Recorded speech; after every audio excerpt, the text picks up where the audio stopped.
All right, this is Advent of Code day number 21. And we are basically, this is 2021. I'm curious whether there will be any particular 21 themes in this puzzle. But we've got about 3 minutes until the unlock, so let's go ahead and prepare the file. 21. And then we'll just delete all of our solution code for day 14, and then we'll be ready to go. Also with some built-in tracing available. All right, so, yeah, I had a particular amount of fun last night. I found the twist, and then I spent basically forever debugging a 2-line coding error in my code, but that happens. So I'm hoping that today I have slightly fewer errors. That would be nice. But we'll find out. All right, so this is ready to go. And I am ready to parse whatever input Eric wants to throw at us. It is a weeknight, but on the other hand, it is in the last 5 days. So this puzzle could literally be anything. This could be like super painful. This could be super easy, or anywhere in between. I hope everyone is having a I hope everyone is having a good Monday or Tuesday if you're in the or Tuesday if you're in Australia. Cool. So what we have here is cool. I'm staring at what Viwu linked about his solution.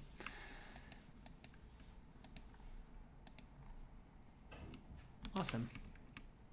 Yep, cheers. Good luck. See you on the other side, Viwu.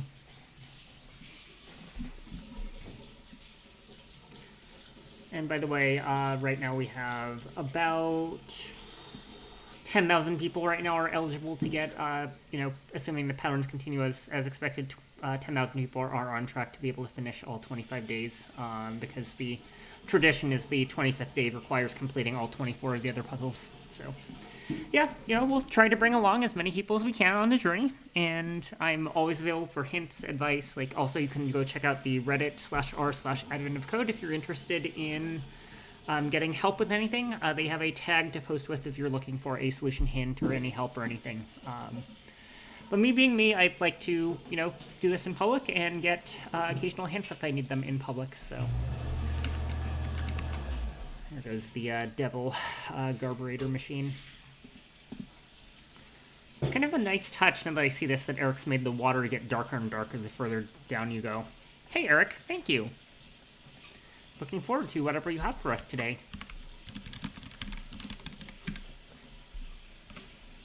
All right, let's go. Dirac dice, okay. Die 2 pawns. Game board is a circular track from 1 to 10. Adds up three times, rules the results, moves that many times forward. So, yep, 2, 2, and 1, they would move 5. They would stop on 2 because 7 plus 5 is 12, and then you subtract 10 from that. Yep. They increase their score. The score that space that they pawn start on. Yep. Game ends as a win for any player whose score reaches at least 1,000. Deterministic dice. Okay. Oh, so the die is not actually numbered 1 through 6. This is actually this will actually move up to 100. Okay.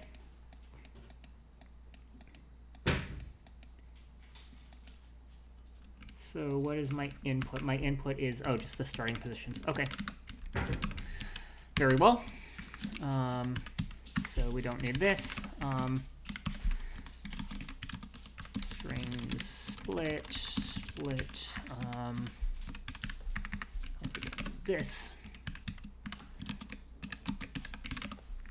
And then we'll do the same to get the player 2 position. All right, so what do we have? Each player has a position which is an int, and we also have a score, which is an int. Okay, so player 1 is going to be string a player with a score of 0 and a position of, let's see, strconv a to I of that. That's going to be 1, 2, 3, 4, 0, 1, 2, 3, 4.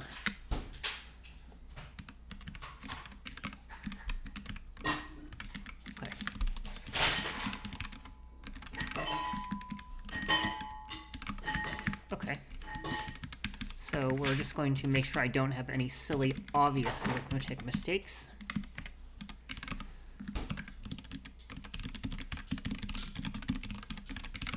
Okay, let's just run this.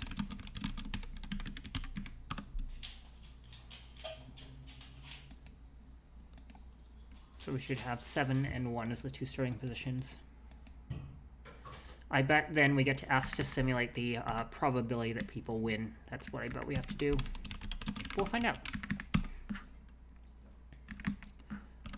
Line 20. Oh.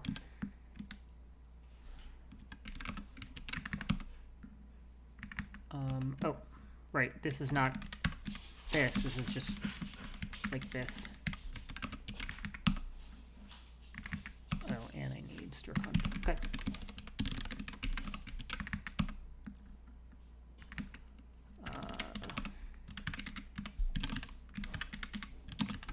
Smoke these things out of the way early. Great, so starting position of 7, 1. Okay, so we'll do this.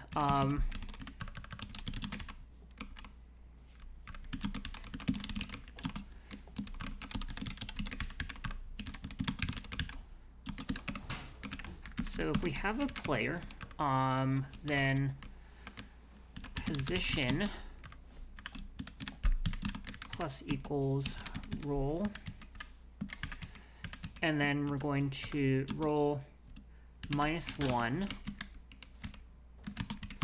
p position equals p dot position %10, and then is it 10? Yeah, 1 through 10 clockwise, and then we just add the 1 back. And then finally, p score plus equals p dot position. That should do it. So let's just make sure that this behaves as I expect. So if I advance player 1, advance by 5. Wait. Yeah. So if player 1 advances by 5, then their score would be 2 now, and they would be on position 2. Okay, great. So now let's actually go ahead and simulate.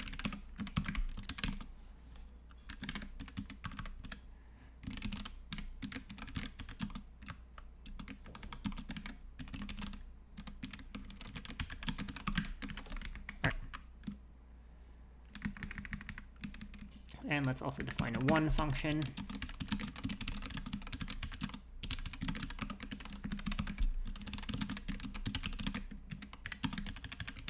When it's at least 1,000. Okay, that's good. Then it immediately ends when any one player has 1,000 points. So, okay. We actually need to track this differently. Okay, so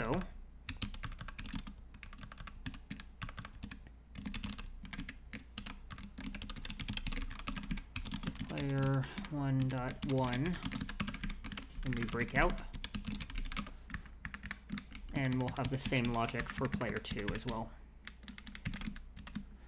And the value we're expected to output is The number of times a die was rolled and the score of the losing player. Okay. So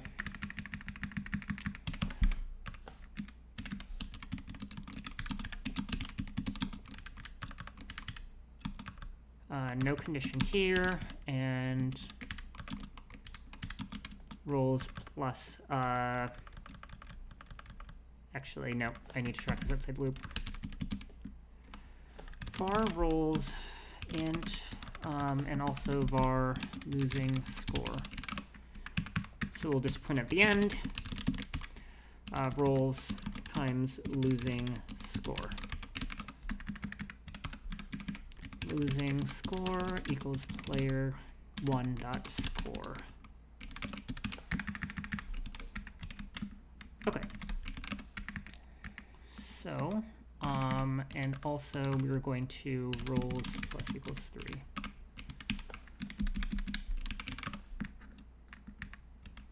All right, so here, the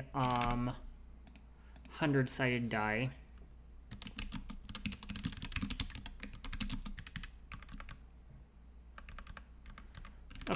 let's define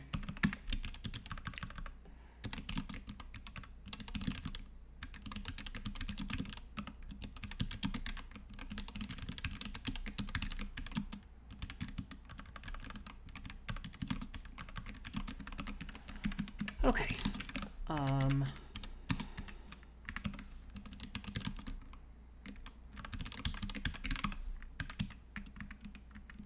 So it's going to return this value, but then, wait, will this work?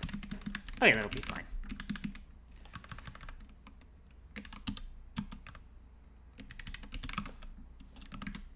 If d is equal to 101, then d equals 1.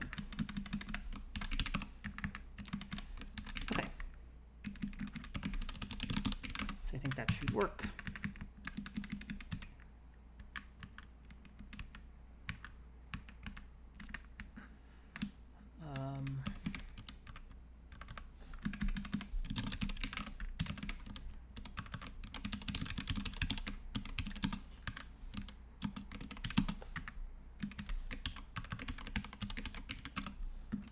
That will work.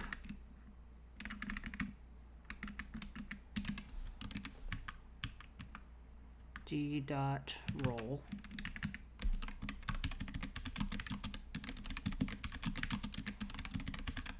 Something like that should do the trick. So let's try that.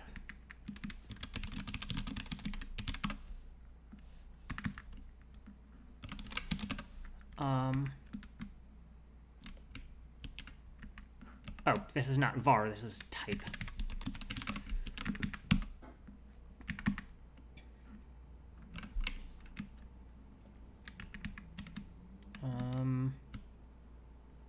How does this work? Fine.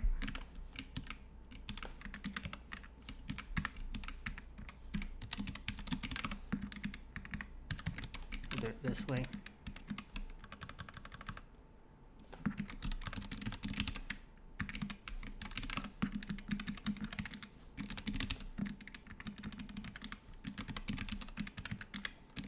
All right, that'll work fine.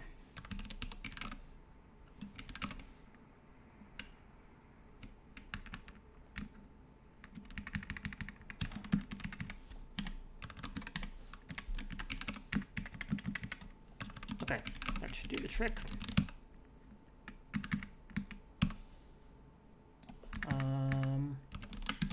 Oh.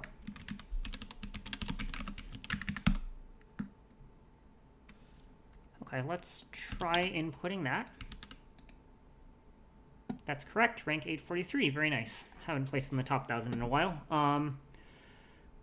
Quantum die.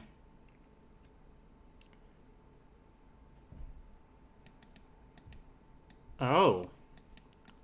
Cool, that's exciting. I like that, that's fun. Okay, so we have to do something slightly different for part B. That's why they're called direct dice rather than deterministic dice. So basically, we'll continue branching. Okay. So basically, let's think about this. So we need to keep track of world states.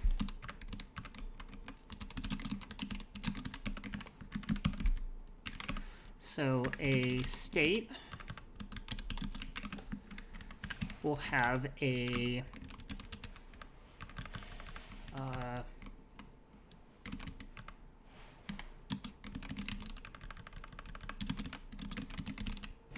we'll have 2 players in it, and we'll also have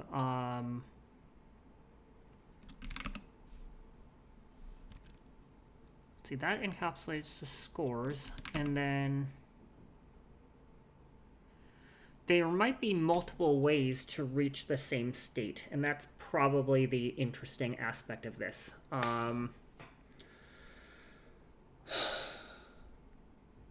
Yeah, because I now no longer need to keep track of how many different ways, or I no longer need to keep track of the dice rolls I took to get here. I just need to keep track of the states.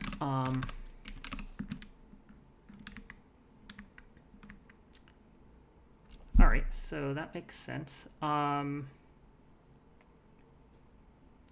let's think about it. If I reach one state one way and reach another state the other way, this is similar to an interview question that I asked, actually. Okay. All right, so essentially,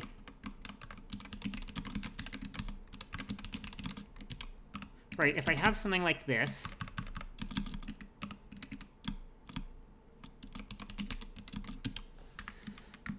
right, and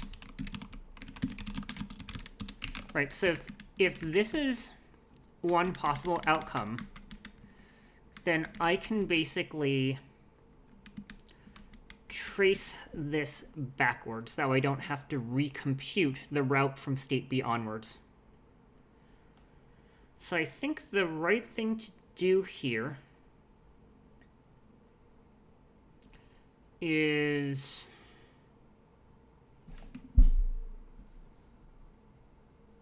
right, like, it doesn't matter whether you rolled 1, 2, or 3, right? Like, if they all come up 1, 2, if they come up 1, 2, and 3 in that order, like, you have a total of 6. It doesn't matter. Okay.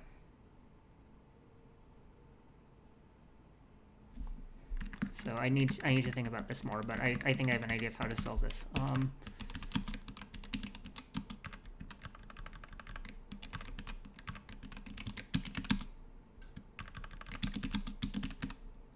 Essentially, I have state to pair. And what I want to do is I want to work backwards almost. Can I work this backwards, or is it better to work it forwards?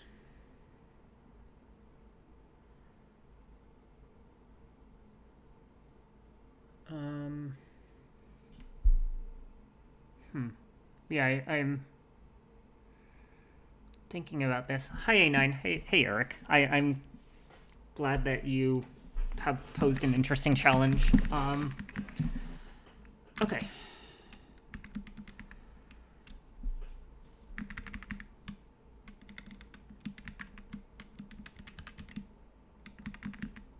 So essentially,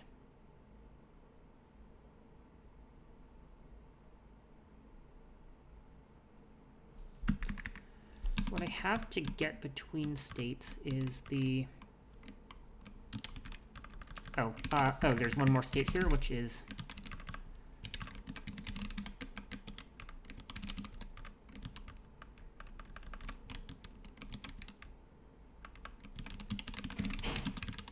Okay, so let's do it this. Something like this is needed, but that's fine. Okay, yeah, I'm thinking about this based off of my time writing chess solvers and ket solvers and stuff like that. If you haven't heard of Ket, by the way, it's cool.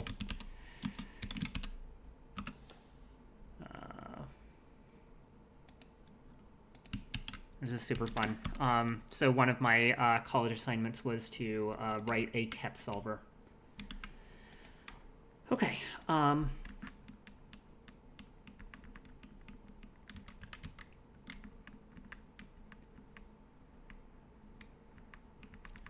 So essentially, we can work forwards and maintain counter. Okay.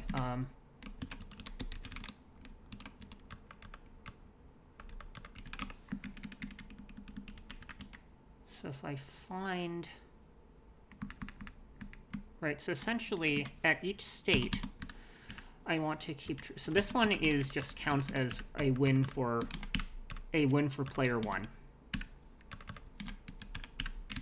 right? Whereas this one here, depending upon the multiple ways to go, it might resolve to, you know, there's one way that inherits from this path, and there might be 6 ways that inherits from the other paths, and then it might have 7 ways from another path downstream, right? Like that's the kind of important thing to track here. Vivu, are you done already?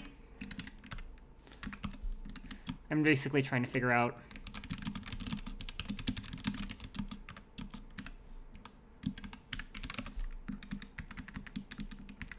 Nice. Congrats, Vu. You got 40th. Very nice. Cool, cool. So as I traverse things, I need to keep track of future states that they might connect to.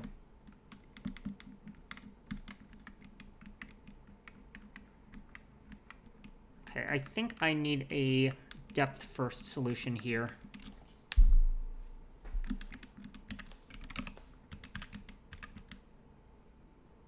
So how do we do this?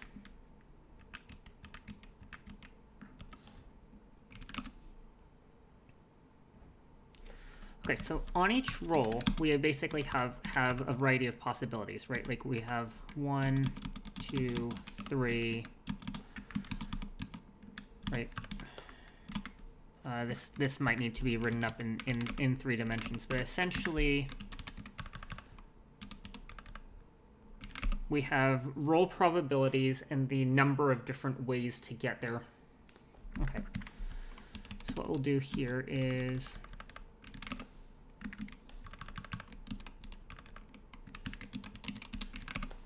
have a list of states to other states that they can lead to, and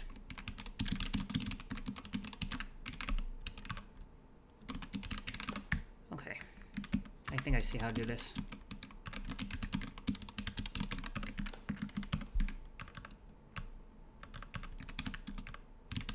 Something like this should do the trick.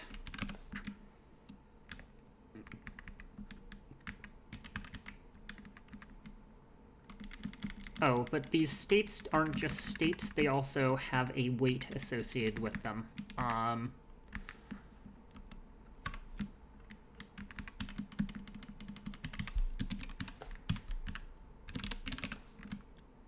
Okay. I think I understand how to do this.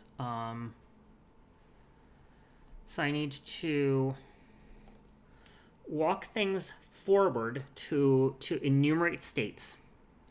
And then I can compute from the leaves backwards. That's what I can do. Okay, I understand this. Okay, yeah, I now feel pretty confident this.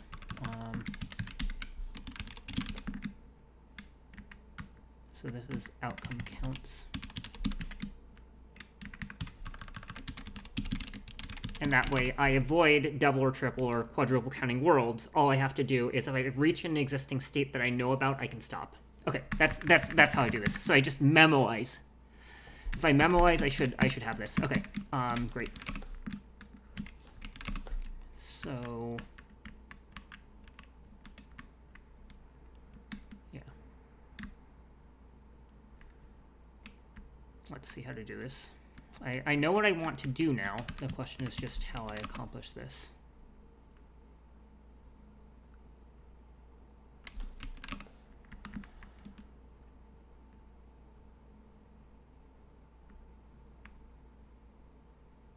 Yeah, I think I know how to do this.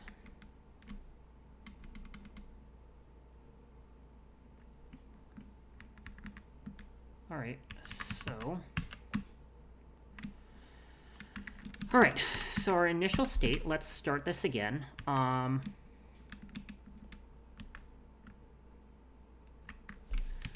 do this again, except for we'll do this in terms of a state.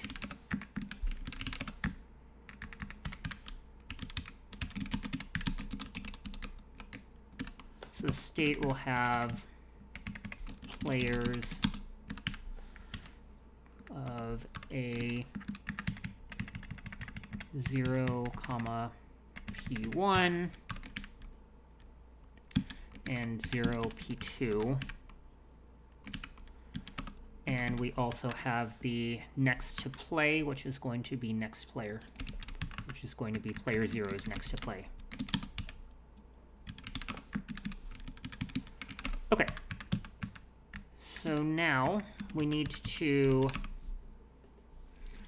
keep track of our work queue, and it doesn't matter what order we traverse this in, because we're going to wind up eventually throwing things on the visited set.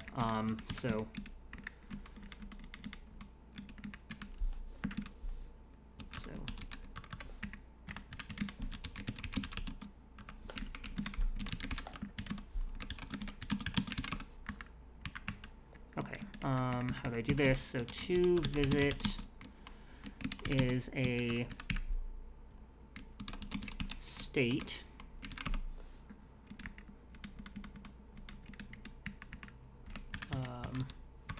that consists of just the initial state.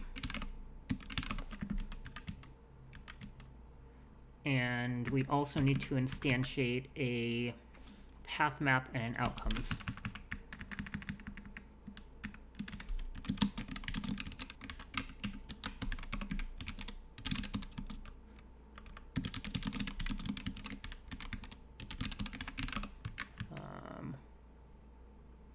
Yep.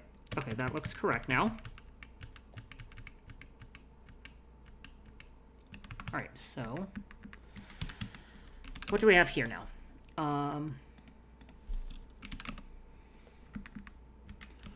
We can also pre-compute really quickly. I need a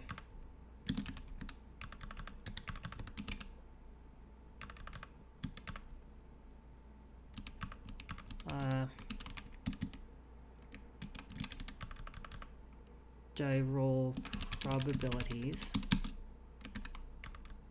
We'll just call them probs. It's going to be a make map int. Okay, so what are the possibilities here?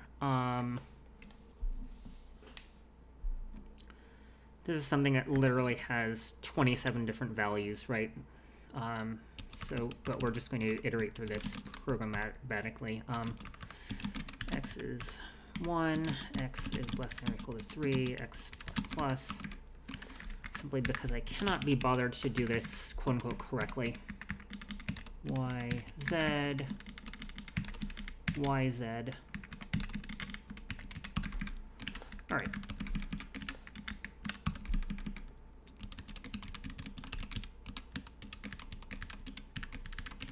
Okay. So let's just slap this in here, verify that this probability map looks correctly. Because I can eyeball this and make sure that it adds to 27, etc. Oh, right. 109. What? Declared but not used. Oh, okay, that's fine. I intend to use it eventually.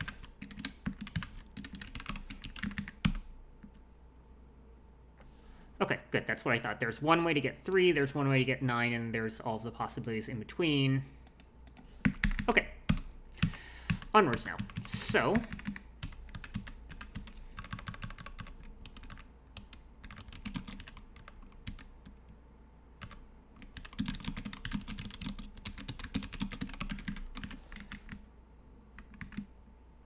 how do we handle this? So each node that we visit, we need to take it and how did we play this? We essentially had this that we can carry over from before. So what we did before was we said we don't need to keep track of the number of rolls anymore.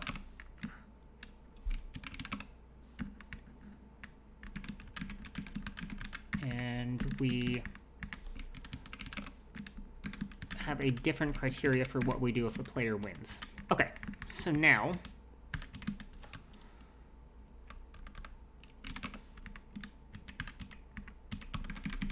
for VN, let's call this item for now, in range die roll probs.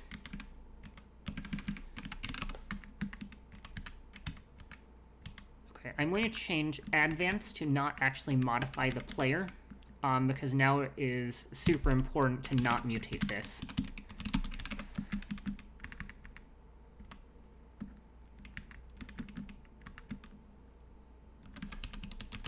I think this copies by value, so this should be safe.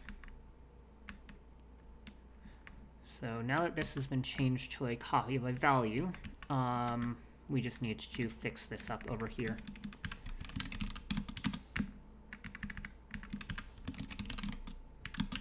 Okay, let's just make sure that this still yields the correct number. Okay. So now, player 1 is going to be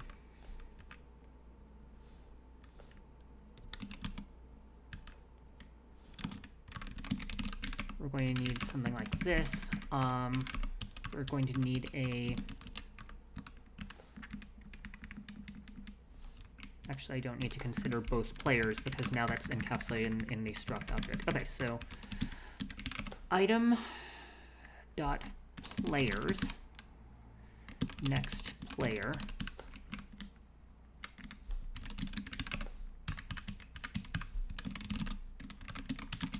okay, so now player advances by V.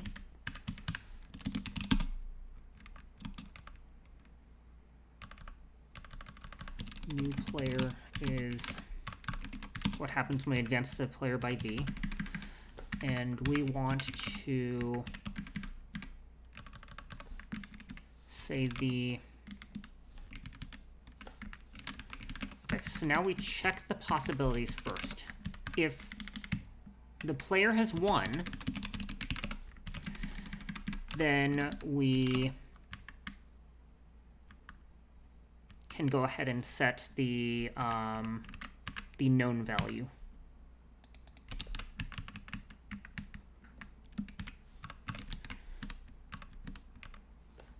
So an outcome counts. Yep. So we can record that the state in which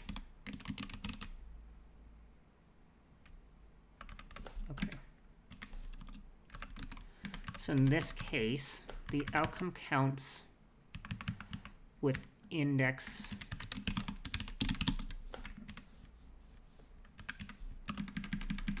outcome index player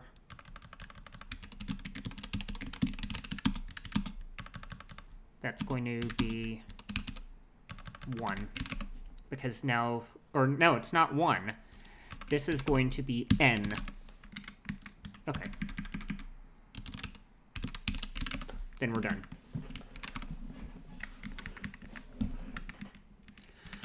And we also need to set up the known index new state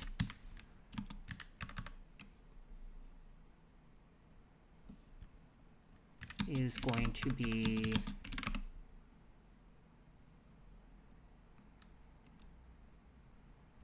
outcome.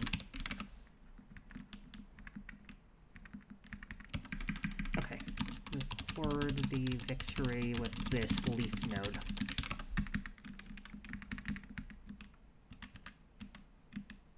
Actually, no. This is always going to be 1. Because this doesn't care how many ways... This doesn't care the... This is just 1 because we'll multiply it in when we carry out the leaf paths to get there. Okay. So, new state equals a state made up of players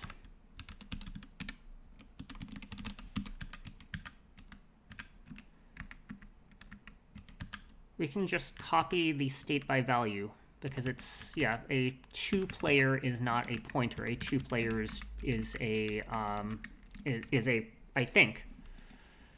Pretty sure that's correct. Let me just triple check this. So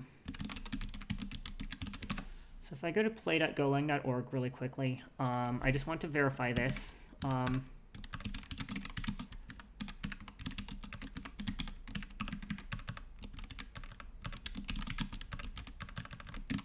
Right, so if I do this and I change bar index 1 equals 3, and now we print foo and bar, we should see, yep, it only mutates one of them. It's safe to pass by value. Great. Just need to triple check that. Okay. New state equals item. And new state dot players index item next player equals new player, and finally new state dot next player is going to be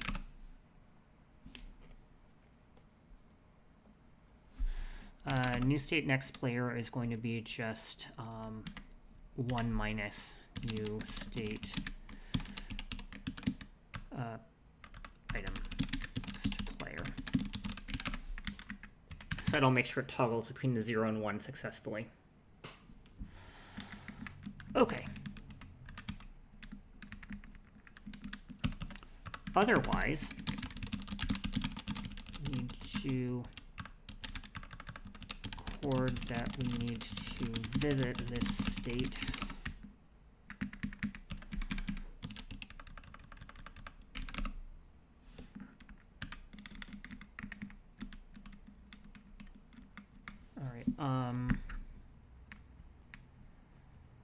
And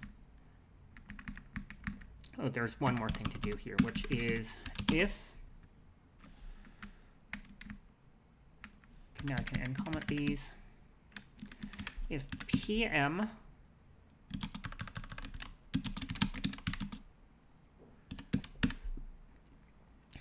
index item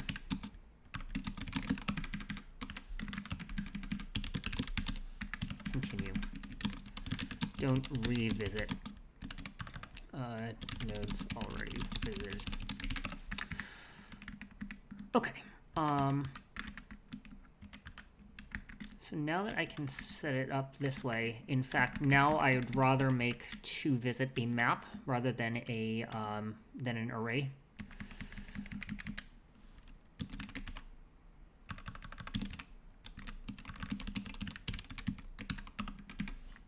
So something like this.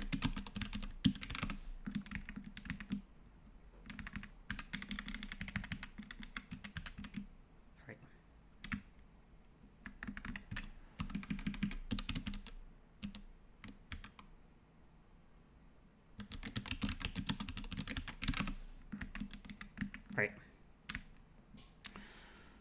So now we need to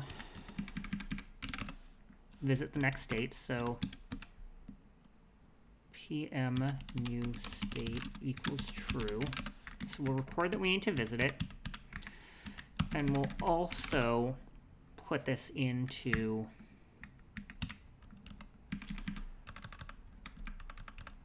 what are we calling this? We're calling this the path map contains a, looks like this.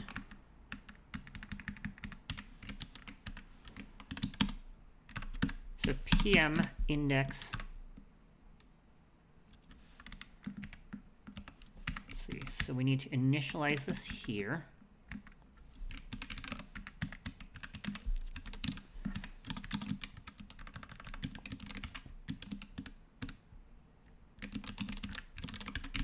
Okay. So this is visit. So PM index item index new state. Now we record the weight. Also record the weight of this edge. Okay, so the weight of this edge is going to be n. In fact, let's replace n. Oh, that search and replace is going to go badly.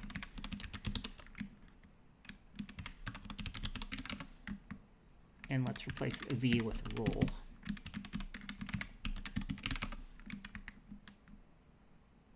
Okay.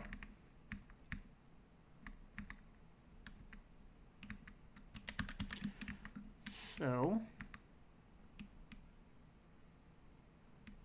I think that basically does it.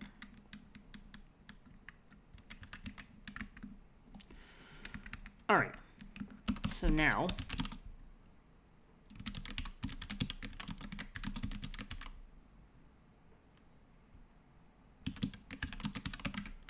as long as the length of known does not equal length of PM, we need to perform this operation.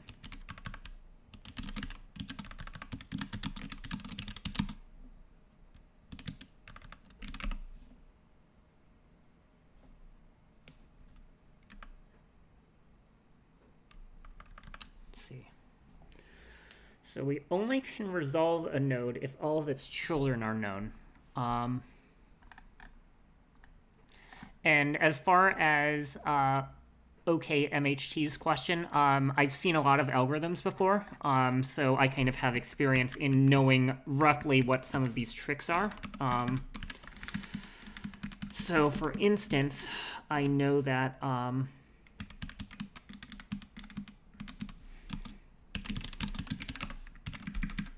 I know how to handle this situation, for instance.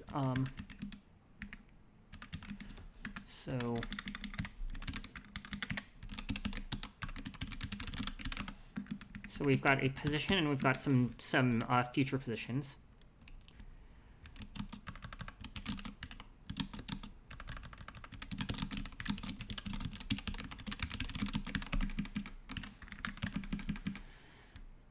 If not known K, we've been asked to evaluate a node who's a parent node without its leaves.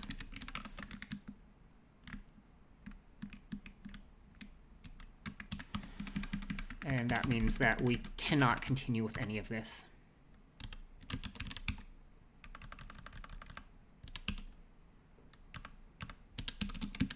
And that'll break this layer out.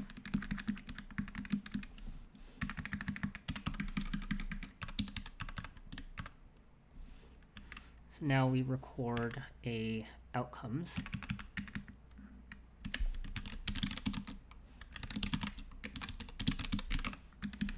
All right. If I do happen to know the outcome, then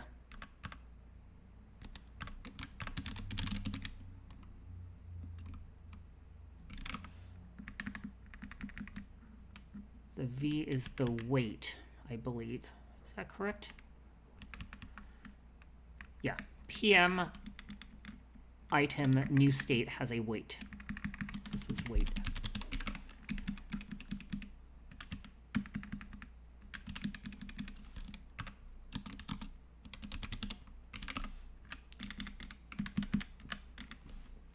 Okay, outcomes index 0 plus equals known K dot 0 times weight and outcomes of 1 And then finally, oops, whoa, that's wrong. All right. I don't know how that happened. Finally, if we get to the end of this loop and we haven't had to break for incomplete input, at that point we can say known of pause equals outcomes. Okay, so now this keeps on evaluating until we are finished. So now after that we can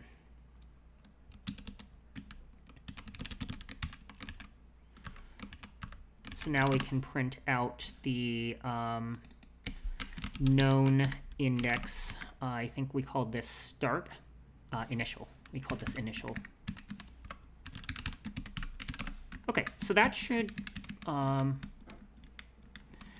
print the number of universes that each player wins at the end. This might actually work. Let's see what happens when I run this.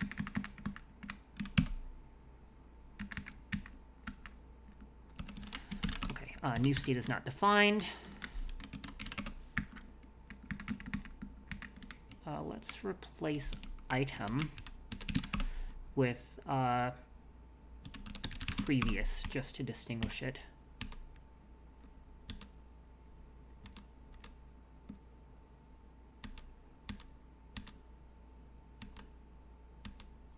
Okay, and the other thing that I need to do here is I need to make sure to remove things from my work list. Otherwise, this will go on forever.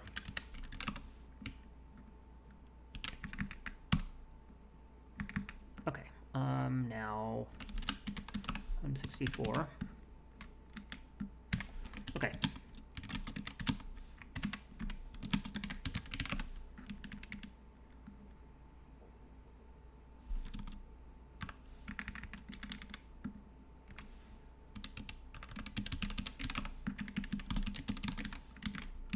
And now I can just do this to make this simpler.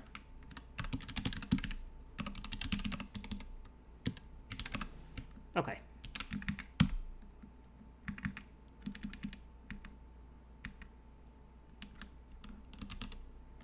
Let's see. What do we have left in the compilation that's wrong? Oh, it's outcomes, but it's actually of type outcome counts.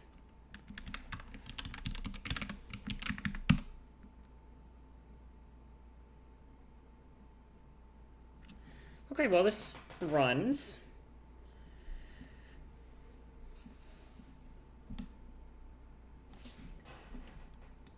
Let's make sure I haven't consumed too much memory on my machine. Okay, it's definitely chewing through some memory, because it is storing each potential leaf, but we're not in immediate danger of exhausting the memory either. My OBS doesn't seem totally sad at me yet. It's possible it will get sadder at me the longer I let this run.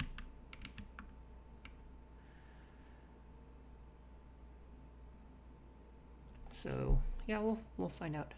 Oh, wait. My winning condition is wrong. I'm evaluating this all the way to 100. That's the problem. Okay. I was going to say, Eric normally doesn't set challenges that are this difficult. So we're going to have to change one to something else. So in fact, I'm going to change this one to be less ambiguous. So dot score is greater than or equal to 21. Okay, and we'll change these guys to score is greater than or equal to 1,000. Greater than.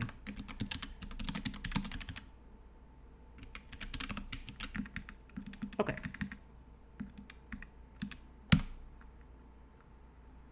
And let's see what happens. It's going to say it was like that was an awful lot of RAM because I know how many possible states there are, and there are not that many. Like Like there are some, but there are not like, you know, billions of possible states. Right? In fact, we know the rough number of states based off of like an upper bound is here. So, oh, in fact, nope. Have I not finished running it?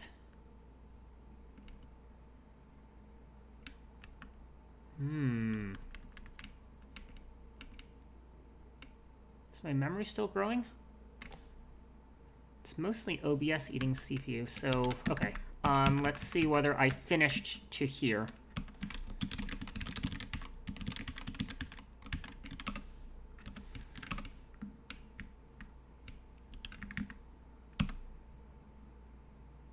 Oh yeah, okay. So I have all 8,000 states, possible states. I've gotten this far. The problem is there is now a problem with this logic here.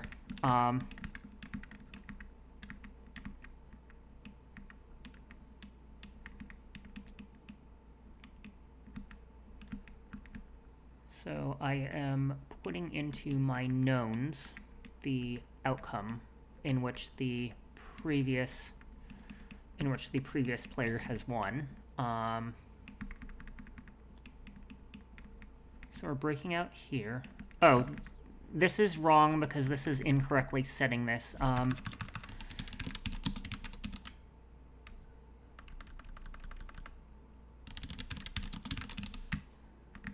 This is wrong.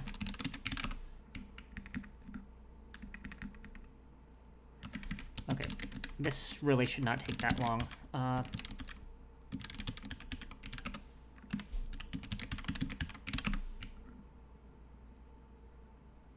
Actually, this is the other way around. PM minus length of known.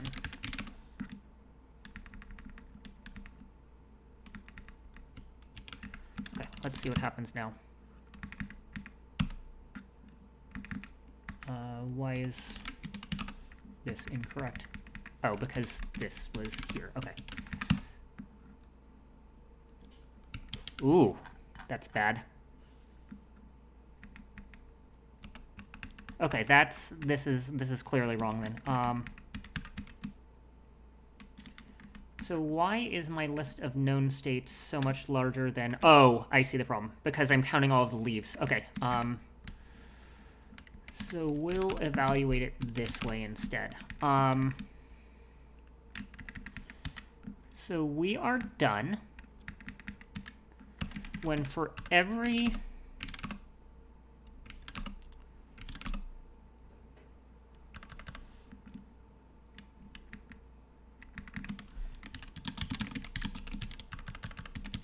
Actually, I know how to do this. Okay, there. So as long as we don't know the initial value, then we're just going to keep on running.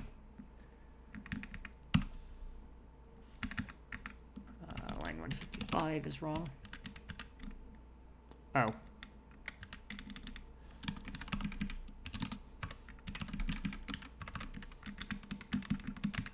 There we go. That'll do the trick.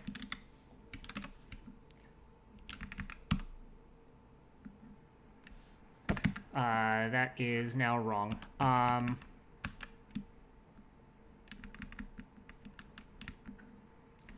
Let's just print out my known values because I'm curious what these say. Oh yeah, these are some solid values that say give some positions. They give some scores. For instance, 30, 29, 28. Yep. And these all indicate which player has won. Okay. So I'm pretty convinced now that my problem is just in my code to summarize here. How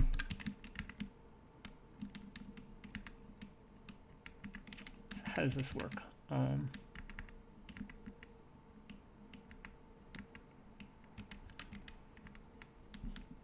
What's going on here? This should always be outcomes 0, 0, and outcomes 1 equals 0. then we know we have hit something bad, because there should be at least something here.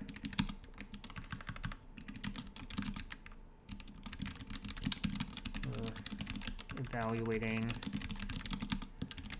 a node with 0 winners. It doesn't exist.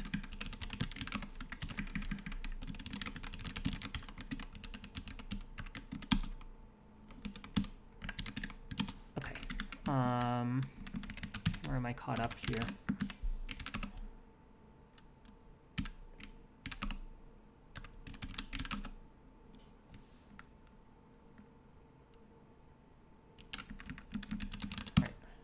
Try that again. Okay, so what's telling me is that this board that already has a winner, whose next move will have a winner, because this is 10-20, the next player to go is player 0, so on their next roll they are guaranteed a win. And for some reason, the outcomes is not being set correctly. Great. So now this gives us some evidence to go off of.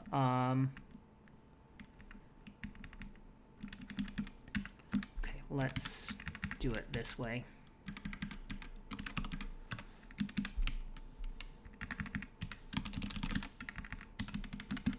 Okay.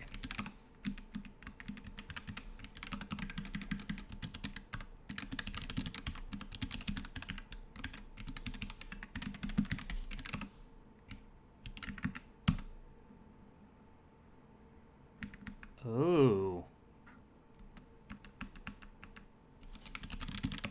I see the problem. This condition here, I think the problem is... Oh, I never appended. Oh, I feel bad. Okay. I also needed to... No, I did in fact set this here. I set a weight going forward.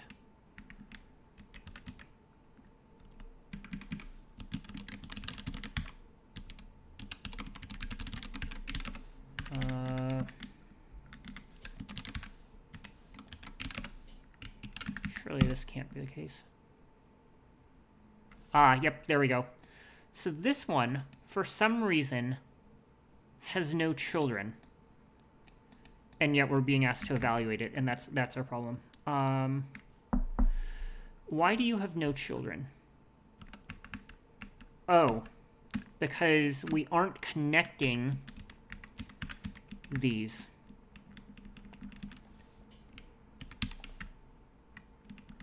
We do need to record this here. So this always is going to need to happen. That was my mistake.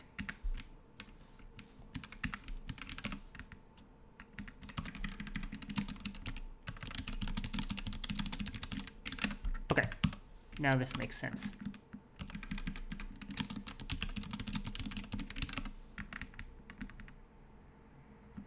All right, so now I don't think I'm going to have this problem anymore.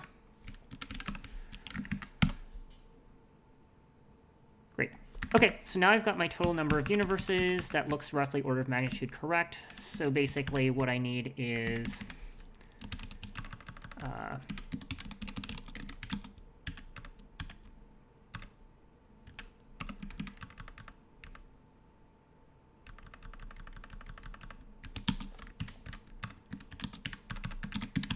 we'll just handle it this way. That way we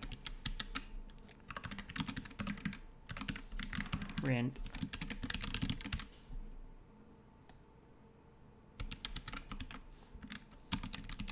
because I like my puzzles to print the answers to part A and part B in sequence.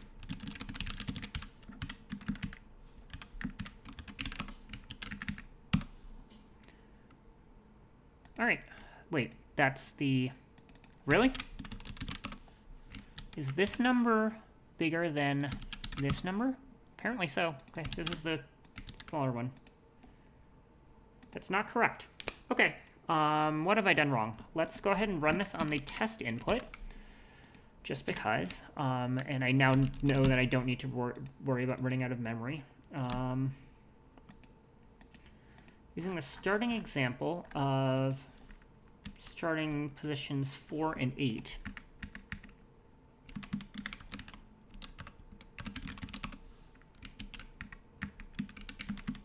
All right, so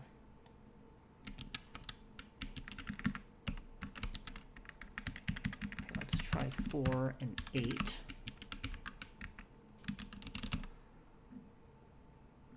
Yes, you're supposed to submit the small number.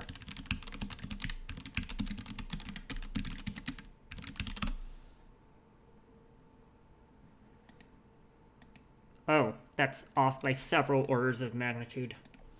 Oh, I see my problem. This is not linear additive. This is multiplicative.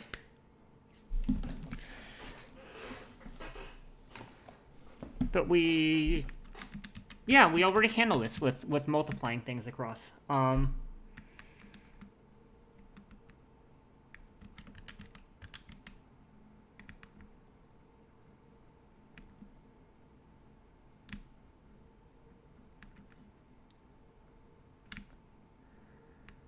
Okay, if I have an edge weight, let me just make sure I'm visualizing this correctly. What if there's multiple ways to get there?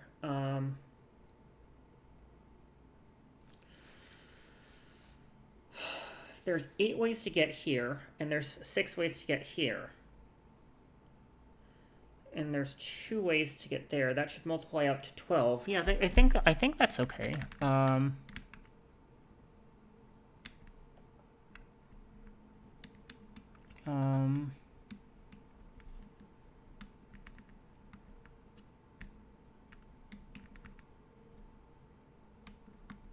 Because the outcomes are going to be the sum of the scores, and the scores should have already been weighted as we go along.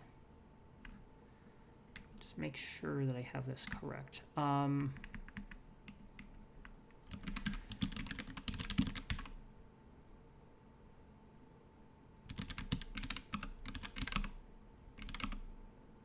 Evaluate next positions, and we multiply each one by weight.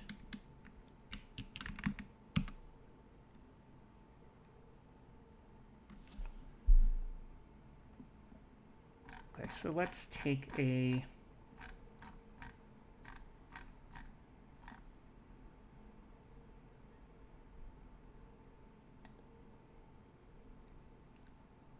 right. Once a player gets ahead, right, like this example here seems reasonable. Am I creating the correct die weights to begin with? Yeah, because I'm using the die roll probabilities.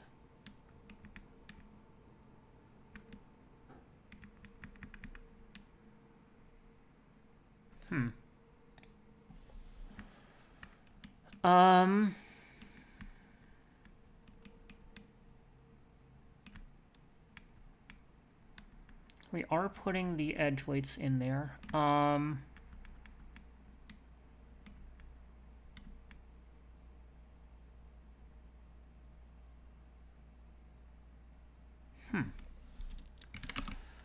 I don't know what I've done wrong, and the problem is that they didn't want to hint the memoization approach, so it's hard to get intermediate outputs to figure it out. Let's format this code at least. Let's think about how this works.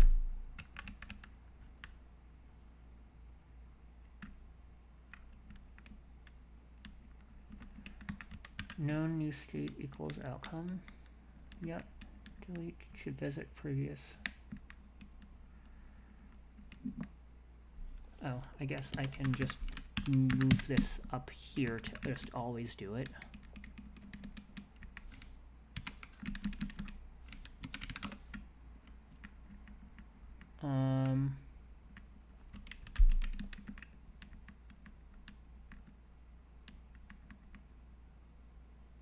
In theory, I have the full tree. What does the full tree look like? Maybe there's a problem with my edge weights.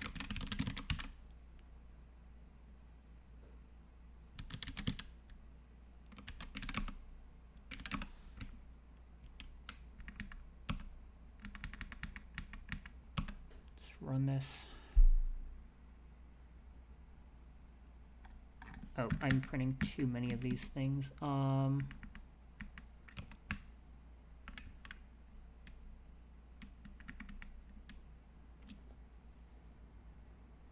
it makes sense that if you can potentially get somewhere from two different places, that both of them will get that edge weight.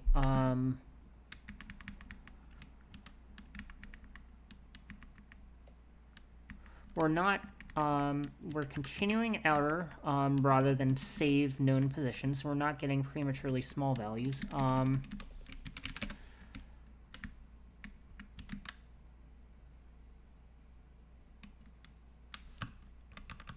let's have a look at this.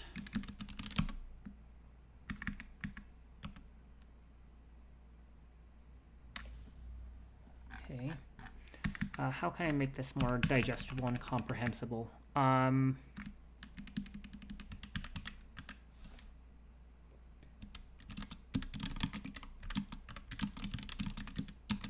Let's just print this just to make sure.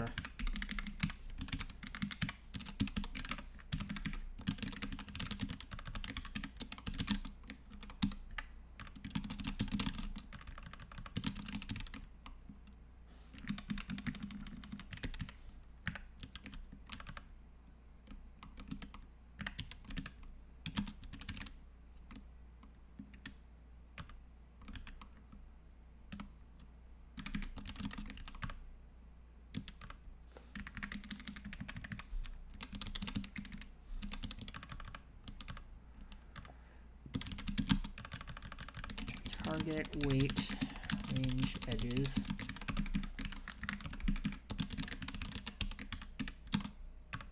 Hi, Irenes. I have a silly, obnoxious bug that is preventing me from solving this. Like, I'm confident my logic is correct, and I've just got a bug somewhere.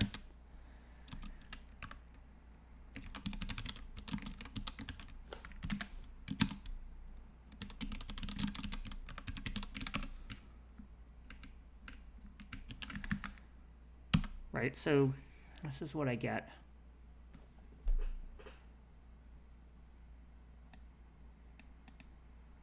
Which seems on its face completely reasonable.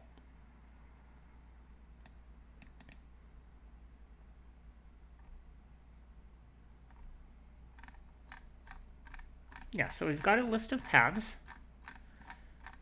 And some of them end in success and some of them don't. Hi, folks who are coming in. Yep, and all of these correspond to die rolls.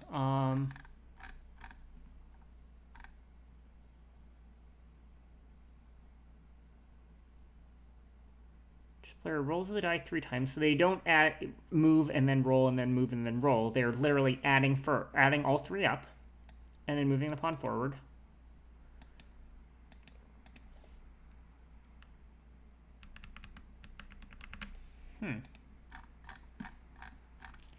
So all of these weights seem like they're fine.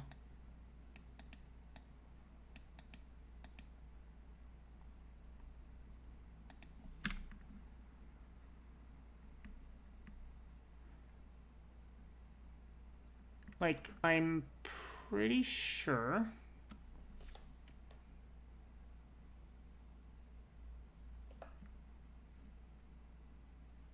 Yeah, because this is what happens when you add.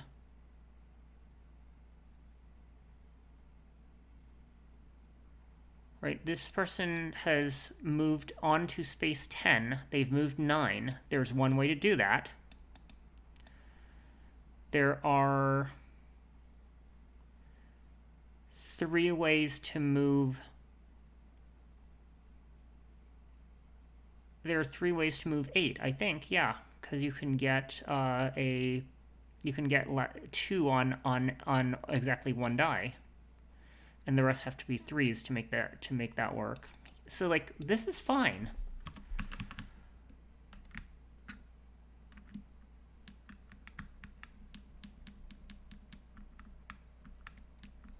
And I'm starting with a populated, like, let's make sure this is correct. If outcomes 0 is 0 and outcomes 1 is 1, or is 0, then we have a critical failure.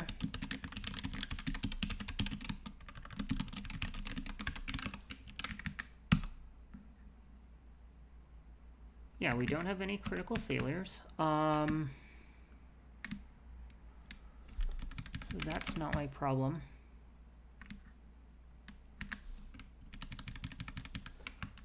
All right, so let's update each time that I have a known, each time I change a given position, let's make sure that its values make sense.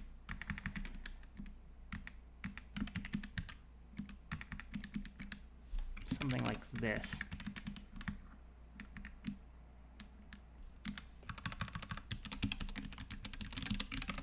In fact, let's replace next positions with edges.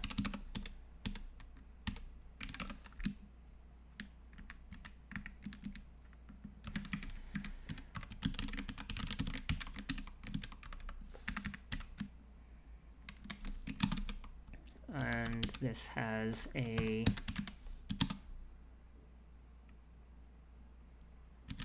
known index target.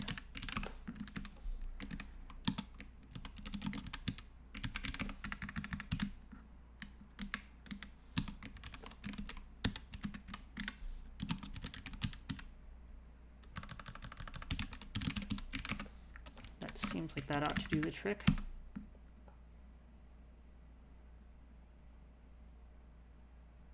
Yeah, this here seems like plausible output, right? Because if I just hand check this, for instance, right, what I should see here, if I were to just take this, right? Okay, I'm just going to throw this into a file. Right, so what we have is, what we should have is 3 times 1 plus 422 times 6 plus 422 times 7 plus 878 times 6 plus 1182 times 3 plus 270 plus 1. That's... Wait.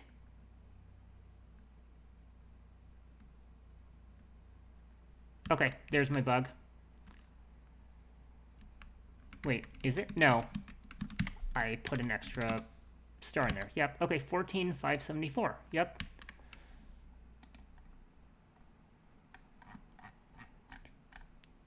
Oh. I see my problem.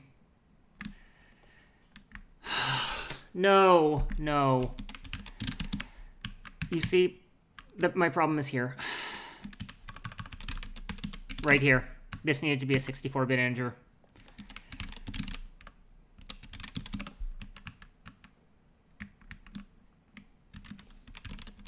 Yeah. I got bitten. I should have seen how large these numbers were and known. Okay.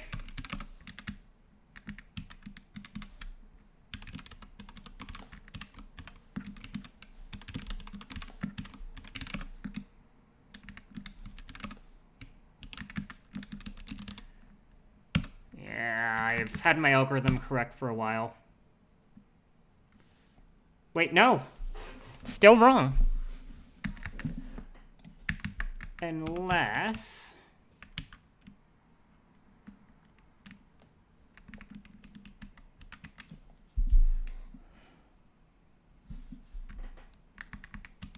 Okay, my weights are going to be regular small integers. That's fine.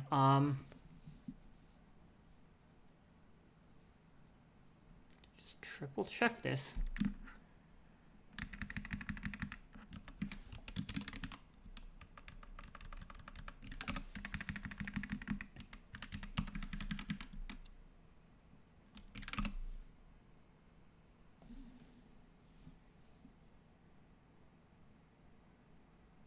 there some other fundamental problem with this?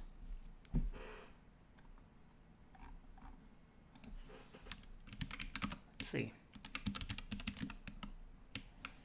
Oh, white edges score is... Oh, yeah, I've got another place where this is set. No, that's also outcome counts.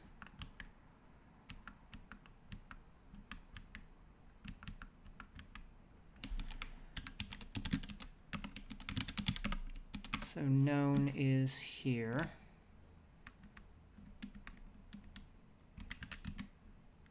Yeah, this should be a uint. This should be an array of uints. This is also an array of uints. No, that's fine.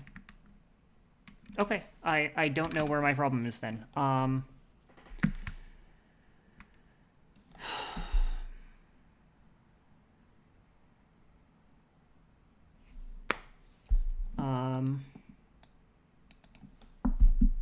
What have I done wrong?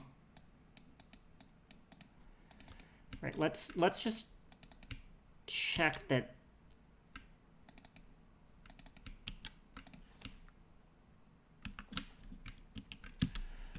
Let's just make sure that. Right, how many bits is this? No, I didn't need a 64-bit. Did I? Okay, yes, I did need a 64-bit. This is like, what? This is... Yeah, this is like 48 bits worth.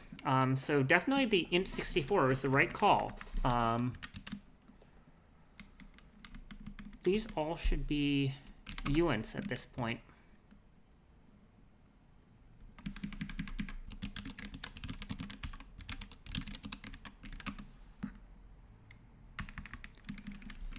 So if I'm seeing wraparound, I know I have a problem.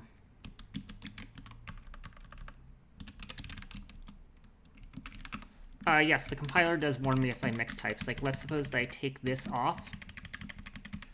I should get a nice big warning. Right, see it says you're mixing int and uint64.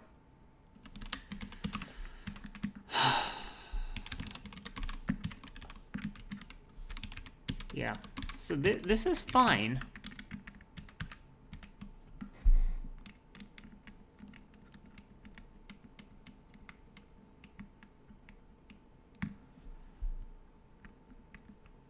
All right, let's just replace this with a real simple case. Let's just replace this with like 10 here. And it tells me that I have 17 ways for someone to win.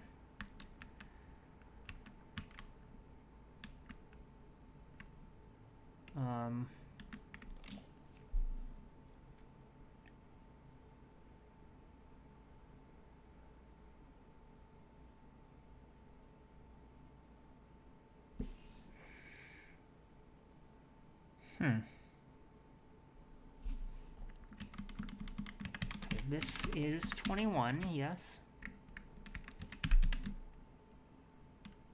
Is my advanced code working correctly? Yeah, it is, because the advance... What does advance do? Yeah, that's fine. I checked that.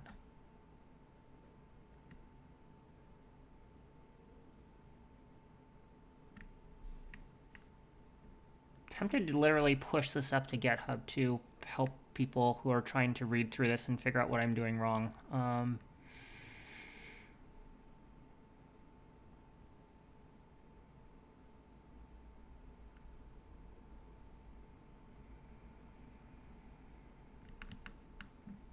Because I really don't know what I've done wrong here.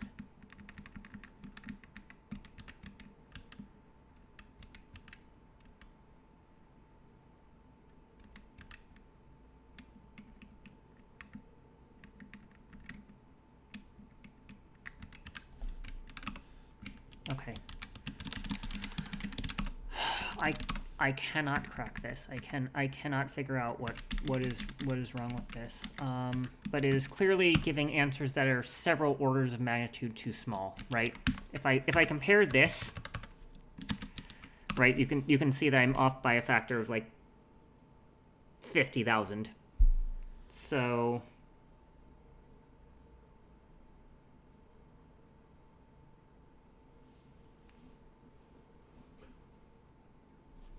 all right.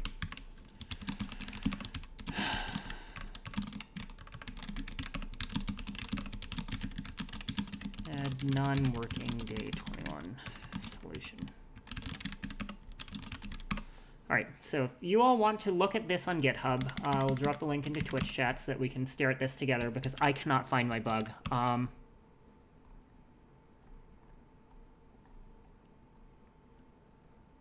Known new state equals, show me.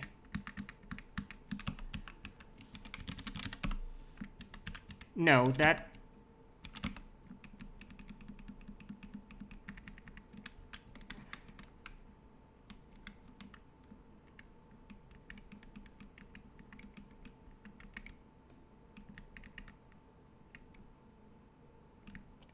that's a good question.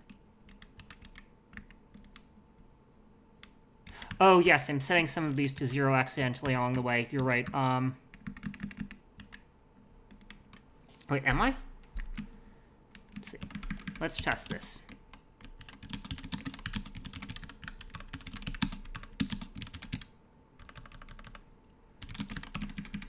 Let's check this. That's a good theory.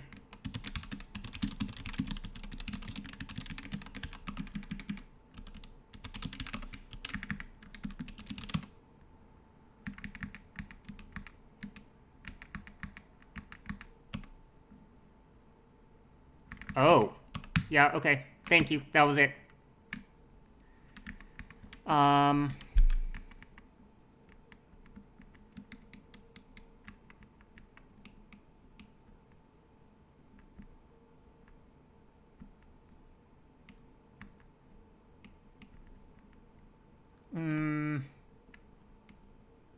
Okay, why is PM being called multiple times? Or why is... Let's see.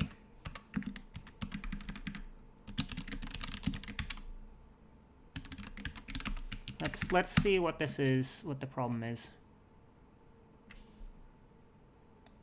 It's saying that I should never be calling it more than once.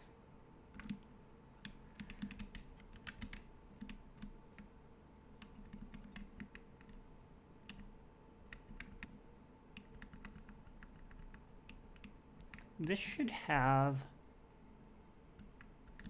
Oh, I see the problem. Yeah, okay. This is repeatedly recomputing things.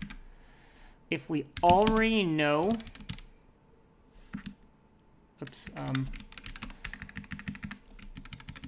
If we already know a value here, then we shouldn't be overwriting it, I think.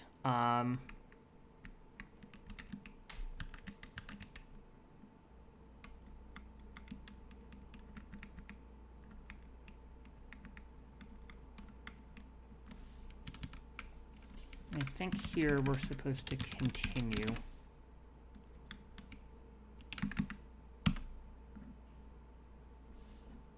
No. Okay, so let's try your addition theory. I don't love it because it feels unexplained to me.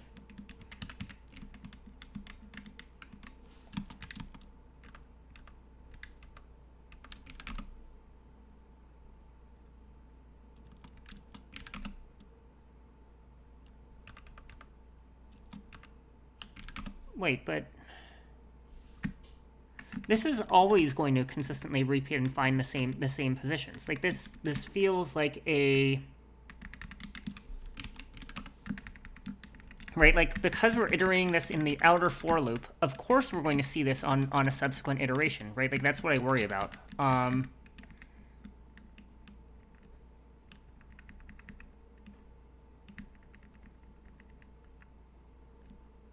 So I'm not, I am...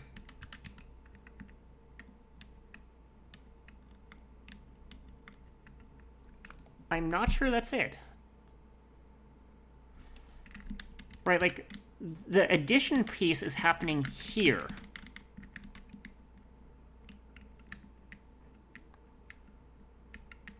So I'm not sure that that's the problem.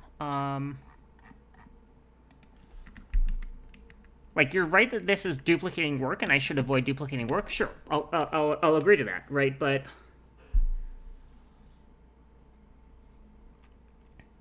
yes, there might be multiple states to get to the current state, but I don't evaluate that then. I evaluate it when I am iterating on paths outbound, right? Like, I'm iterating over my outgoing edges and summing the values at those nodes multiplied by the edge weight, and I'm summing across all of my outbound edges. So I think I avoid that case.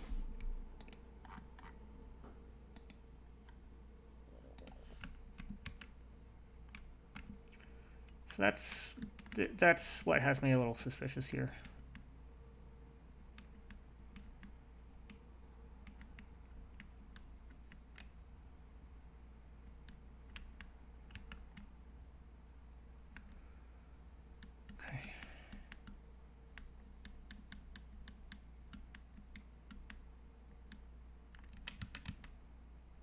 Yeah, so we're reporting one way because that'll get multiplied out. Parting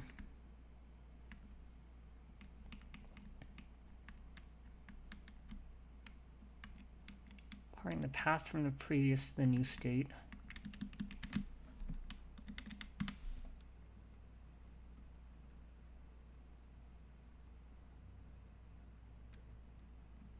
Oh. Is it possible for more than one roll to result in... Let's try that. No, that's not it. I'm literally like running around adding random plus equals. Like that's what I'm doing. I'm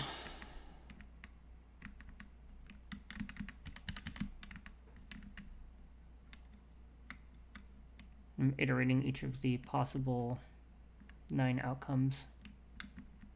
Not 9 outcomes, you know what I mean. You can get an outcome ranging from 3 to 9.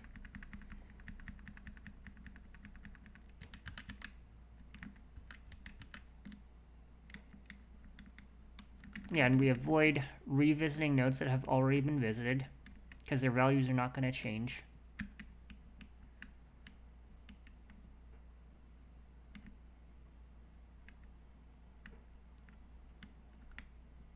All right, so let's just sanity check this.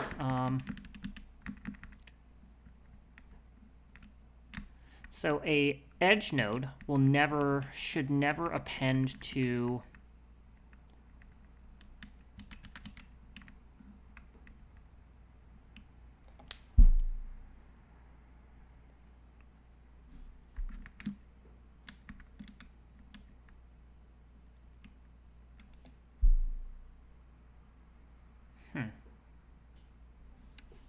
Yeah, I don't know what I've done wrong here.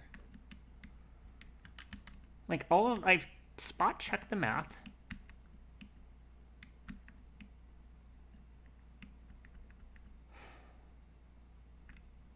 This is infuriating. I have all the logic. As far as I know, it works. But there's a bug that is causing me to get an answer that is 4 orders of magnitude too low.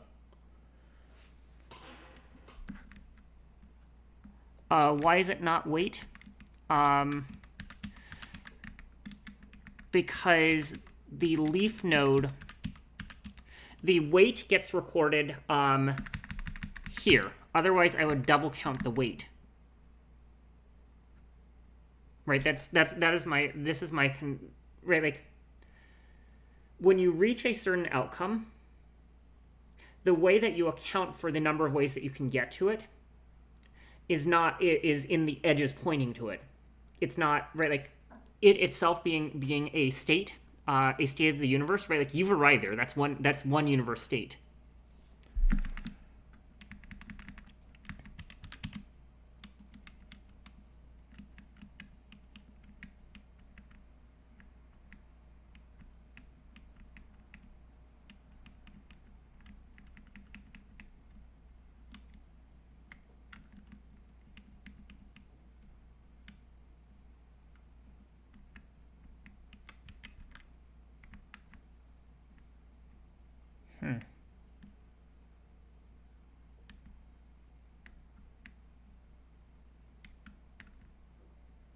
Like, am I... Okay, let's read the problem from the beginning.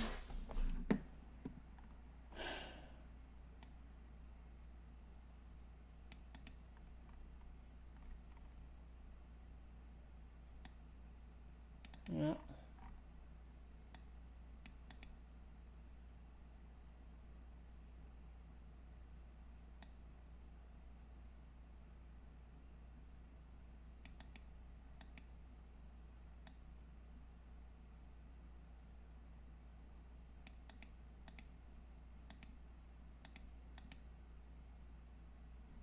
Oh, find the player that wins in more universes.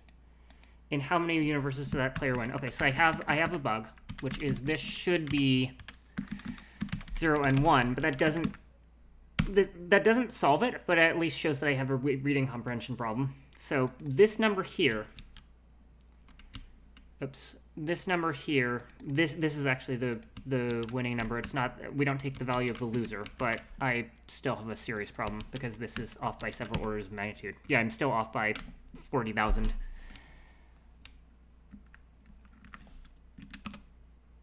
And it's not an integral multiple of it either, which makes me worry.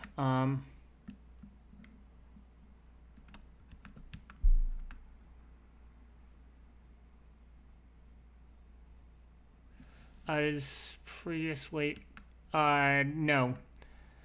Because that is already tracked. I tried already adding there, but the answer is I've already accounted for the die rolls here.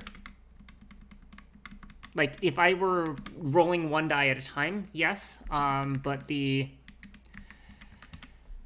are always adding a unique number between 3 and 9, and because the wraparound is at 10, if you're correct that if there were more than 9 possible values, that would be a problem, or if the dice could roll to more than the wraparound value, that would be a problem. But it's not. Like, if I rerun this, you can see I get the same answer.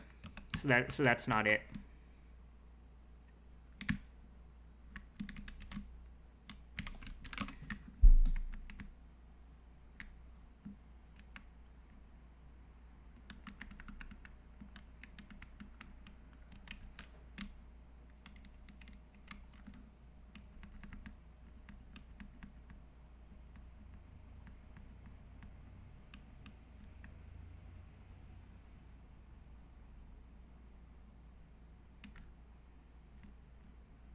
And this definitely bails if I'm missing any edges that I need.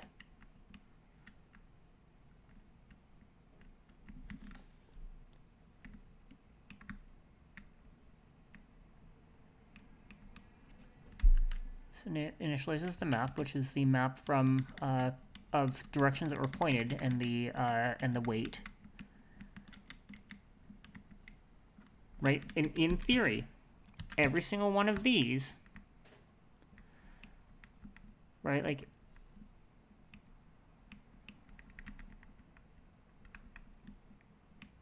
in theory,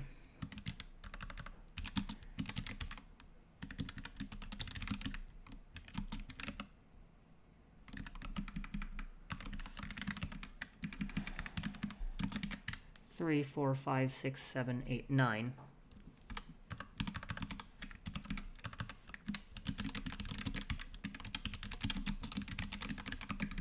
Let me just make sure I'm not missing anything obvious. Yeah, I have no critical failures there.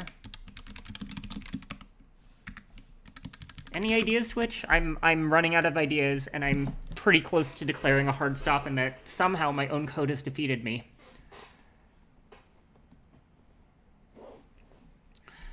I too took a recursive approach to part 2, right? And the thing is that I constructed the tree going this way, and then I forced the weights going backwards. Yeah, sure. I'll walk you through my data structure. Players are immutable objects that have positions and scores. Where position is the position on the board. States have two players that are kept track of as player 0 and player 1, and there's a integer representing just the next player to play whenever we next evaluate. And then we have a data type that just stores two uint64s just to keep track of what the number of ways there are to reach to reach a given path from an ending that has a win for that player. So over here I've drawn, right, like if you have, right, like if player 1 wins, that means, or player, let's call it player 0 wins here.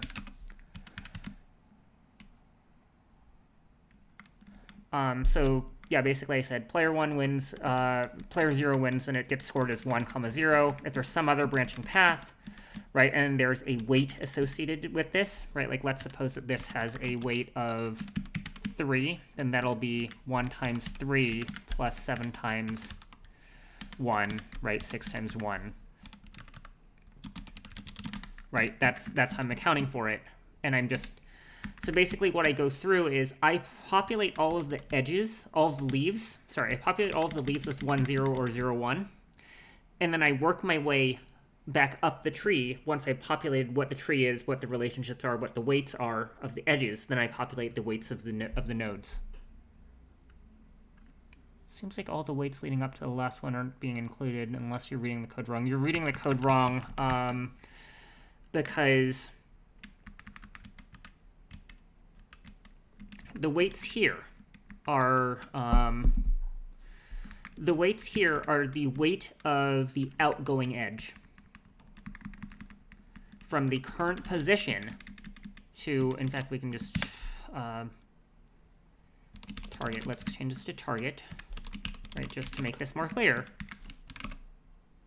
Yes, so I go forward through gameplay to construct the tree, and then I go backwards to add up weights.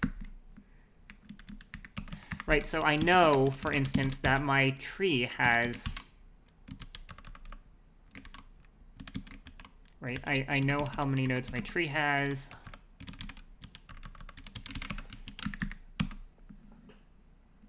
Right. Oh, wait, that's an interesting discrepancy. So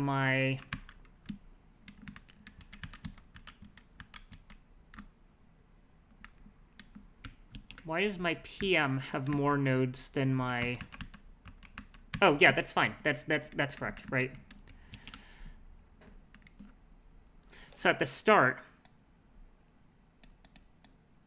I've got 6,244 nodes with a... Actually, that's an interesting question. Okay, so let's see this. So, am I just failing to populate a database somewhere? Is that my problem?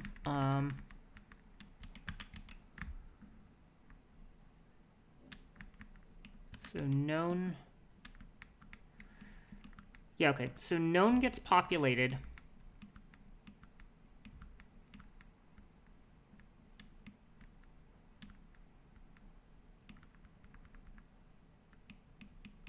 Yeah, so known gets populated on if there's an edge, and PM gets populated if there's a, so I think if I get to the end here,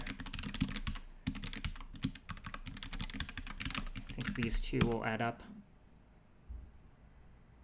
Yeah, right, so if I sum these, it's wrong. 5764 plus 6244, right? 12008, right?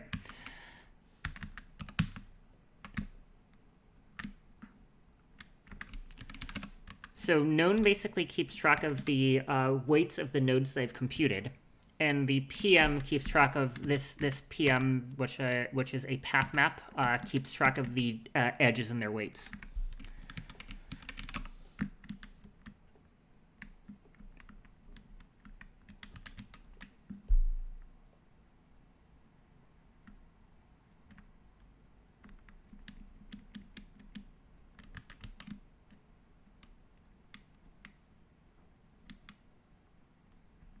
Yeah, and we never add to the visit state a winning node.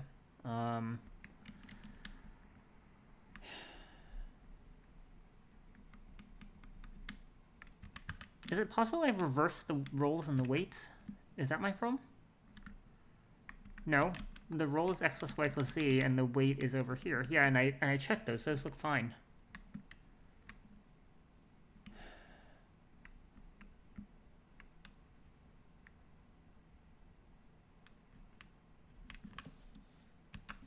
I am stumped by my own code. Like, I suspect what I might wind up needing to do tomorrow is, like, literally rewrite this from scratch off stream and see whether I get the same answer. Like, I am 100% confident my algorithm is correct, and that's what is so freaking infuriating about this.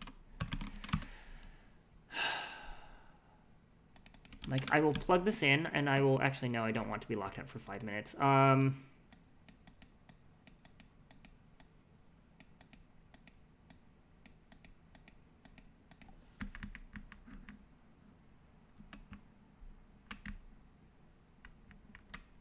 Is the initial thing being mutated? No, that's just where I start my search tree. And I've hit every node in the tree because I've verified that I now have an entry for everything. So I've definitely hit every node in the tree.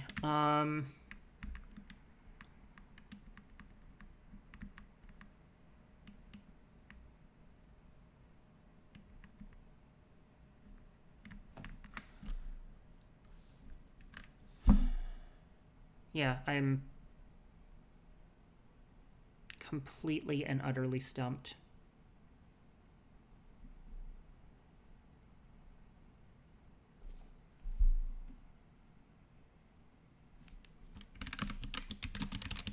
What's the current diff? Oh, I just added some annotations. I renamed some things. I dealt with this double work. I dealt with that condition. Okay.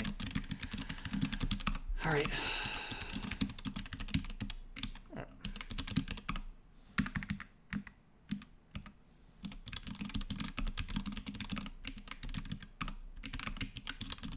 Like, I'll push what I have right now, in case the internet wants to help me figure this out. But I genuinely don't know.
Yeah, this does not have cycles.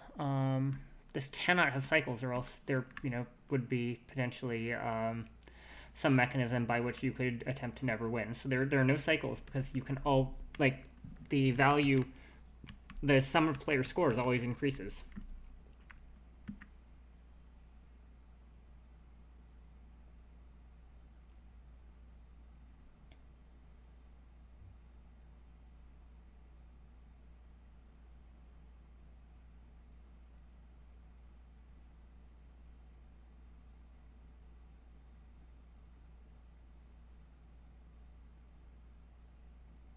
I really don't know how I'm off by a factor of 50,000. Eric, A9, do you have any ideas?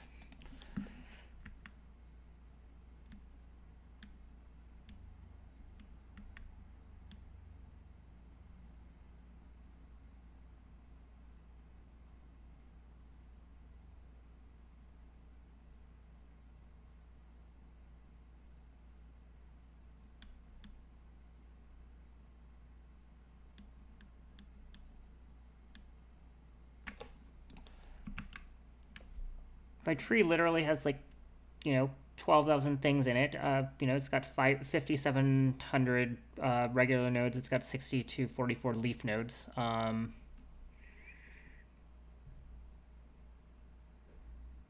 Like, this should be tractable. Like, maybe I literally need to plot, like, a dot file. I don't know.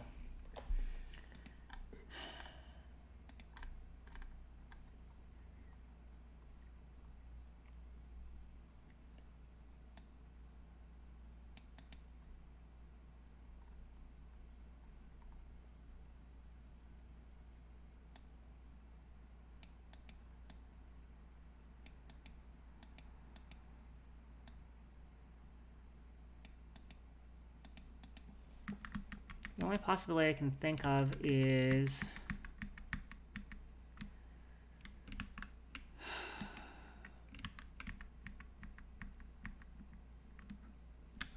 Let's maybe change my work queue. Maybe my work queue is busted.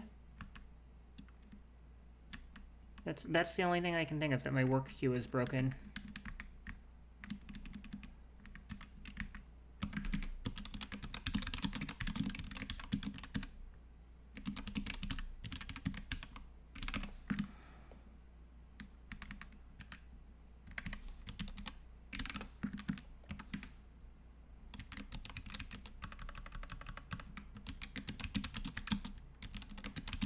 Like, I could do this to avoid, like, any kind of weird concurrency stuff. It's unlikely to help, but I can do it.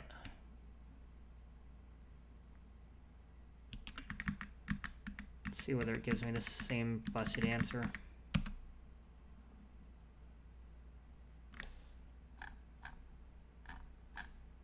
Yep, still the same busted answer, so that's not it. I don't know. A9, are you here? You know Go. I know you know Go. Like, is anything that I'm saying about this algorithm, like, ridiculous talk, Eric? Like, this should be an algorithm that should solve this, like, everything that I've described so far.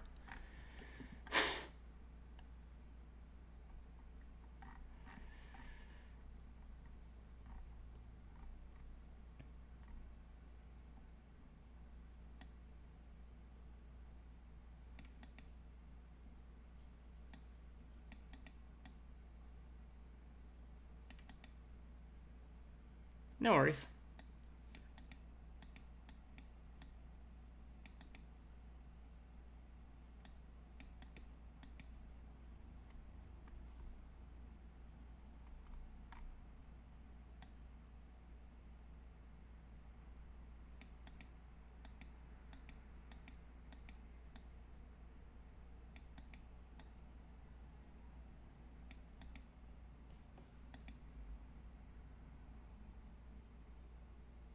You went one iteration at a time. Discarding all information from previous iterations except for the victory count. Oh, I see. You expanded outwards, keeping track of the number of ways to reach each point. Yeah, that's valid. I understand how you got that.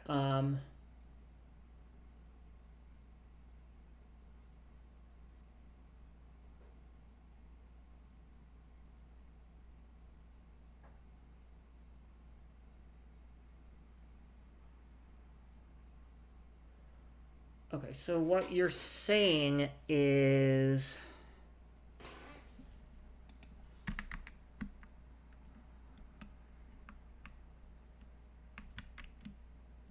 What you're saying is that this here is traversing the wrong way. Okay, I can work with that.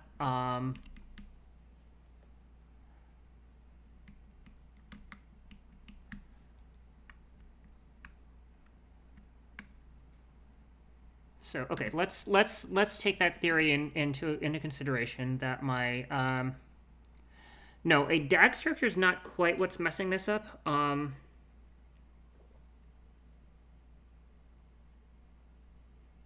I think the problem is that evaluating it from leaf inwards rather than out to leaves, that's my problem.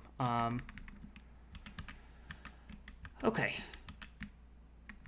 So let's do it this way.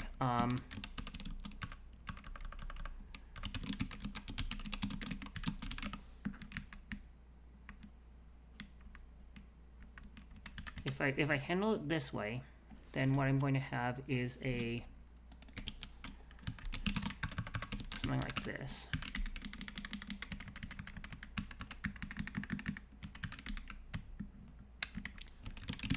So let's... So yes, the answer is my algorithm was wrong. If this works, my algorithm was wrong. There I go with my smart ass ideas.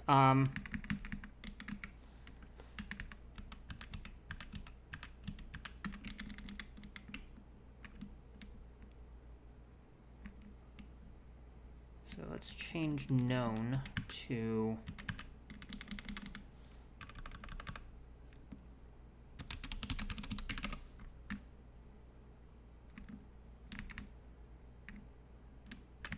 We'll do that.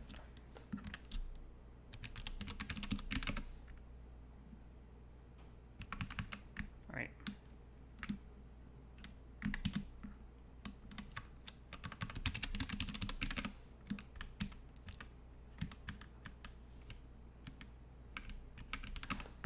I mean, my way might avoid doing work, but I think it is just flat out wrong. I think that is the problem.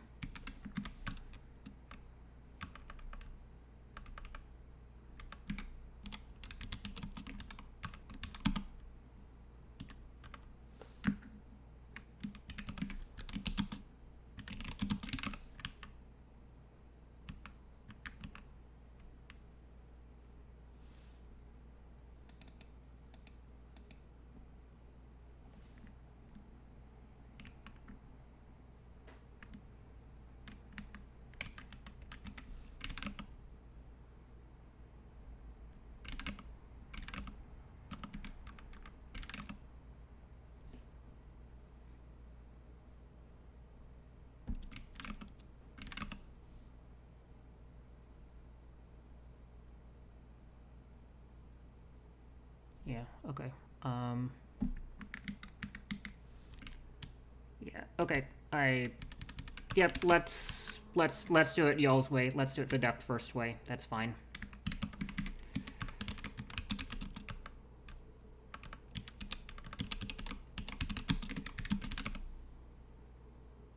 Wait a second. Actually, no, I can't do that. Okay. Yeah, I'll still traverse this inwards out to avoid the problem that there are multiple nodes of different depths into the same node. But what I'm going to do here is I'm just going to... Okay, let's redo that work. But I understand what I did here. I was too overconfident to question my own algorithm.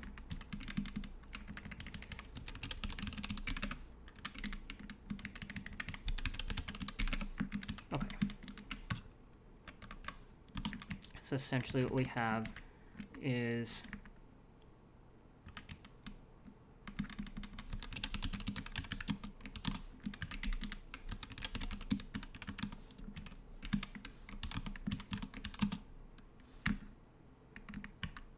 we'll have a paths that is a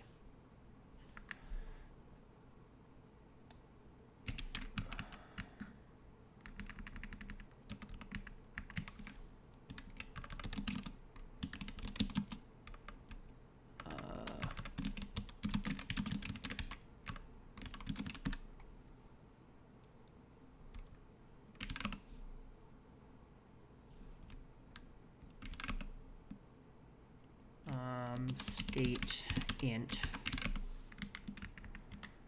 and we also need to track this is going to be reversed.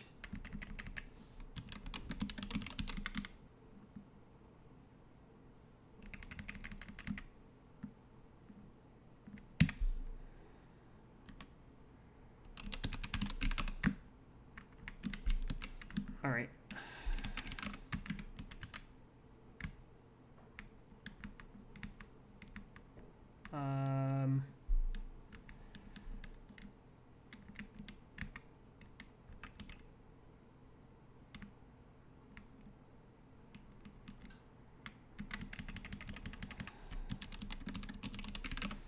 Okay, so we'll have to handle this as well.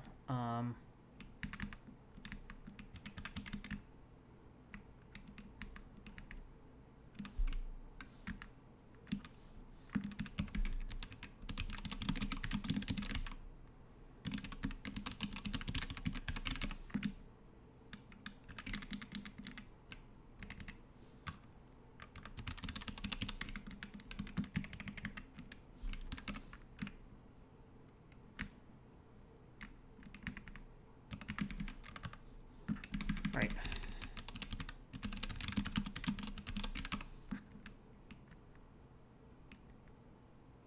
In the initial state, are the scores and positions reversed, or is that just you?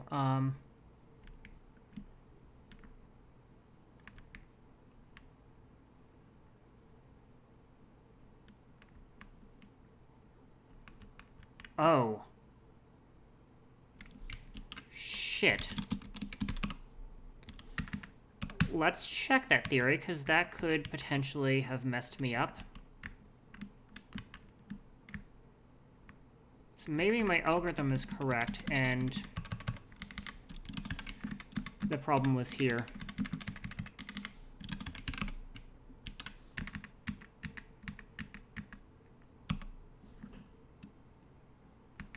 Oh.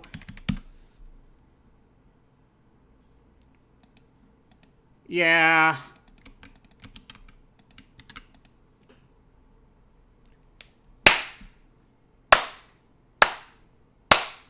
Thank you. Thank you, KAU. Oh.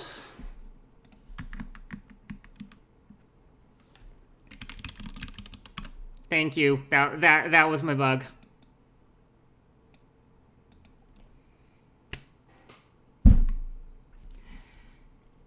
In Go, you can define a struct implicitly by the order of things in it. And if the types are the same, it doesn't complain at you. I knew that was a little sus, and yet that would also explain why it was several orders of magnitude too low, right? Like, because the two players were starting from different, from different, like, very far up, right? Like, they were starting not just on different board positions, they were starting. Yeah, they were starting with scores that were already quite high, like 7 or 9. Or, right, like, this explains also why player 1 was winning so much, right? Like, because if you started at position 7, like, you know, you're 7 points towards 21 points, yeah, like, you'll have many fewer ways that you need, like, yeah, there are many fewer ways. Okay. In fact, I can mathematically prove it, right? Like, because if we take, you know, basically 3 to the, 3 to the 7th power, right? Like, or what? No, in fact, that's, like, 9 to the 7th power. There are 7 different possibilities for the ways that you could go, roughly, right? You're essentially talking, like, you know, 40,000, 50,000. Like, that was the difference. Okay. All right.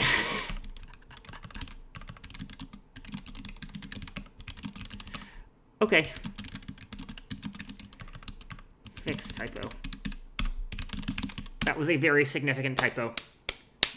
Okay, we have now learned a lesson in how to debug things or not.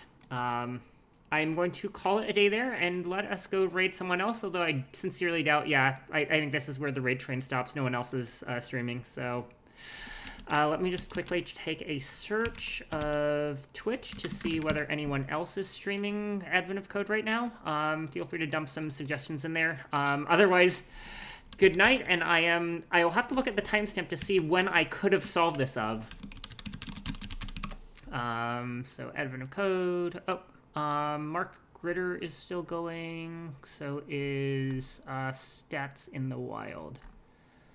Let's. I've always wanted to learn about.